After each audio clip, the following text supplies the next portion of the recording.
კითხვაც კი არავის არ დაუსვიათ, კითხვაც არავის არ დაუსვიათ. სპეციალისტებთან ყოველგვარი კონსულტაციების და შესაძლო რისკების გათვლის გარეშე შინაგან საქმეთა სამინისტრო ფსიქიკური პრობლემების მქონე პირთა ერთიან ბაზას ქმნის. ალკოჰოლიზმით, ნარკომანიითა და ტოქსიკომანიით დაავადებულ პაციენტებს ერთიან საინფორმაციო ბაზაში შეიყვანენ და ამ მონაცემებზე წვდომა შინაგან საქმეთა სამინისტროს ექნება. თუ კი აქამდე პაციენტის ჯანმრთელობის მდგომარეობა მკაცრად გასაიდუმლოებული იყო, მალე ექიმთან პირველივე ვიზიტისთანავე ამ დაავადების მქონე პაციენტები შინაგან საქმეთა სამინისტროს ბაზაში მოხვდებიან. რომელიმე სამედიცინო დაწესებულება დაასვავს მსგავსი ტიპის დიაგნოზს, ამ შემთხვევაში შინაგან საქმეთა სამინისტროს უჩნდება ვალდებულება, რომ ერთის მხრივ თუ კი ასეთი პირი მოითხოვს იარაღის რეგისტრაციას შენახვის ან ტარების უფლებით არ მისცეს მას ამ იარაღის ფლობის საშუალება, ხოლო თუ კი უკვე გაცემული აქვს მსგავსი ლიცენზია ან ნებართვა, ამ შემთხვევაში შეზღუდოს ეს ლიცენზია ან ნებართვა, ამოიღოს ეს იარაღი. საქართველოს კანონში პაციენტის უფლებების შესახებ ვკითხულობთ, რომ პირის სამედიცინო ინფორმაციის გაცნობა თუნდაც მისი ოჯახის წევრისთვის თავად პაციენტის თანხმობის გარეშე არ შეიძლება.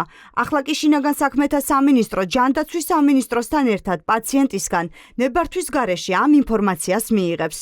თუნდაც ყველაზე მსუბუქი ფსიქოლოგიური დიაგნოზის შემთხვევაშიც კი პაციენტი ავტომატურად ფსიქიკური პრობლემების მქონე პირთა ერთიან ბაზაში მოხვდება.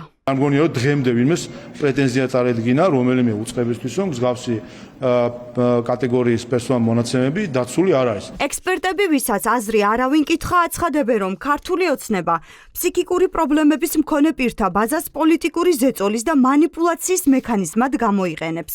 შეწყდება პაციენტების მიმართვიანობა საავადმყოფოებში, რაც ალკოჰოლიზმით და ნარკომანიით დაავადებულ ადამიანების მდგომარეობას კიდევ უფრო გაართულებს.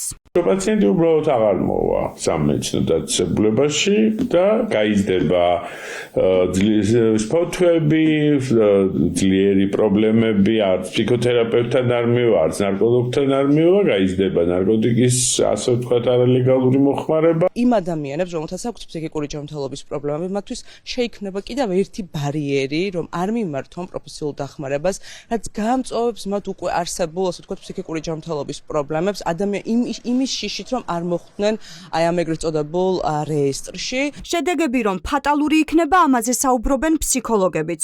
თუ კი ფსიქიკური პრობლემის მქონე პაციენტი, რომლის დიაგნოზიც მხოლოდ მისი მკურნალი ექიმისთვის არის ცნობილი, გაიგებს, რომ ექიმთან ვიზიტისთანავე ის ავტომატურად ერთიან ბაზაში მოხვდება, შესაძლოა მკურნალობაზე უარი თქვას და ამ ყველაფერმა ისეთ გამოუსწორებელ შედეგამდე მიიყვანოს ადამიანი, როგორიც სუიციდია. ეს გაზრდის ფაქტიურად დაავადებებთან დაკავშირებულ პრობლემებს, ამან შესაძლოა გაზარდოს სუიციდის რისკი, მივყავართ ფსიქიატრიის პოლიტიკური მიზნით გამოყენების მაღალ რისკამდე. კანონი ძალაში 2026 წლის 1 მაისიდან შევა.